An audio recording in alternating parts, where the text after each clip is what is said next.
5 feet 10 inches of tough love. Our university was in the heart of San Francisco, and colorful characters who weren't students would sometimes wander into the library.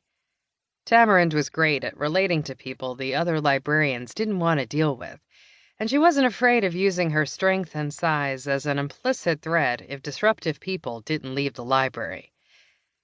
We met shortly after I got my job as an assistant professor. As two women starting out in academia who didn't fit conventional expectations, we'd quickly become friends. I unlocked the door to my office. My 6-foot Ganesha statue and his broken tusk greeted us. I'd fallen in love with the statue in a craftsman's workshop in Kochi, India. Lane Peters, the man whose presence never failed to make me feel more alive, had noticed my reaction to it and bought it for me. Tamarind handed me one of the coffees and set the other in front of Ganesha. I'd told her repeatedly it wasn't necessary, but she said it couldn't hurt. "It's not the lecture," I said, as I looked for a safe spot on my cluttered desk to set the coffee. "I'm distracted. Sanjay called me for a video chat, but we got disconnected." "Bummer. I'm sure he'll call you back when he gets a signal." The phone was still clasped in my hand. I willed Sanjay to call me back. What had he seen over his shoulder? "Let me try him one more time." I deposited my bag underneath the messy desk and tried him again, and once again failed to reach him. I flopped dejectedly into the desk chair. It squeaked more miserably than usual, as if commiserating. "Spill," Tamarind said. "What's going on?"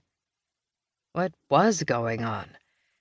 I took a sip of coffee to give myself a moment to gather my thoughts. I smiled at Tamarind. "You remembered I like 4 sugars." "Oops, I put in 6. Hey, stop avoiding the question. Spill." I looked out my small sliver of a window at the gray sky and misty rain. "You know Sanjay is performing as the opening act in an Indian rope trick show in Kyoto next week. The fabled illusion that's supposedly impossible." Sanjay was a professional stage magician, an incredibly successful one. Performing as the Hindi Houdini, he'd been doing his show at a theater in the Napa Valley until a California wildfire last summer had burned the theater to the ground.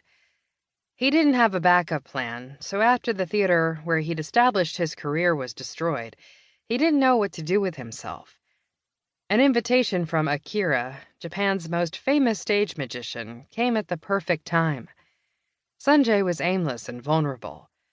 The controversial magician, who claimed to perform real miracles, had swept in to take advantage of the situation to fill a hole in his new show. With a much more scrupulous magician friend in Japan, Sanjay could have been doing a show where the theatrics remained on the stage.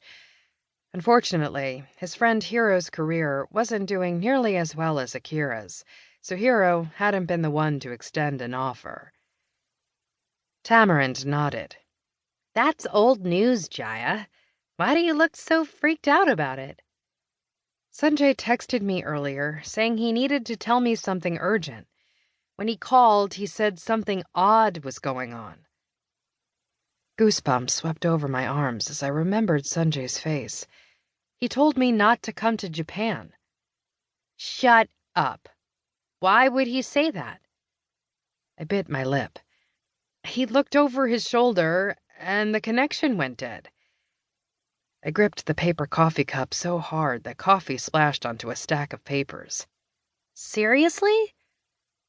Tamarind gaped at me as she tossed me a box of tissues from my bookshelf. "Of course you're serious. You don't have that kind of sense of humor. But Sanjay does. He's messing with you.